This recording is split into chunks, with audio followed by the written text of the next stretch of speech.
These are the pictures you've seen of January 6th. They're familiar because they've been playing on a loop on every media outlet in America for the last 2 years. There's a reason for that. But it turns out there's quite a bit of video you haven't seen. And that video tells a very different story about what happened on January 6th. More than 40,000 hours of surveillance footage from in and around the Capitol have been withheld from the public. And once you see the video, you'll understand why. Taken as a whole, the video record does not support the claim that January 6th was an insurrection. In fact, it demolishes that claim. And that's exactly why the Democratic Party and its allies in the media prevented you from seeing it. By controlling the images you were allowed to view from January 6th, they controlled how the public understood that day.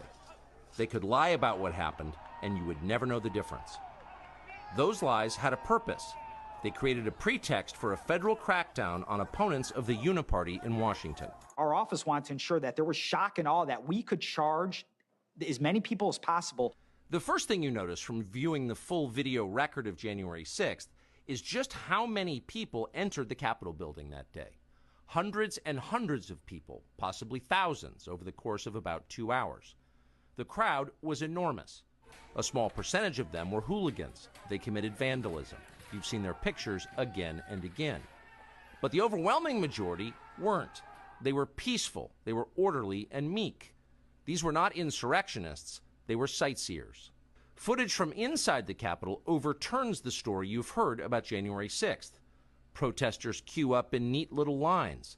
They give each other tours outside the Speaker's office. They take cheerful selfies and they smile. They're not destroying the Capitol, they obviously revere the Capitol. They're there because they believe the election was stolen from them. They believe in the system. Here's the man you've heard referred to as the QAnon shaman outside the Senate chamber. These are not rioters. These are people who wandered over from a political rally. We will not let them silence your voices. After the rally, they walked down Pennsylvania Avenue, where organizers had secured a federal permit to hold a legal rally on the grounds of the Capitol.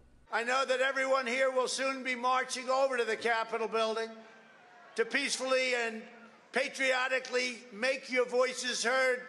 Once at the Capitol building, things began to get chaotic. Capitol police officers fired tear gas into the crowd. A few at the front of the herd broke windows. Someone opened the doors, and many hundreds of others just walked in. They're going to make that the story. Of course, they did make it the story. And at the center of it, the single most famous person arrested that day was a Navy veteran from Arizona called Jacob Chansley, often referred to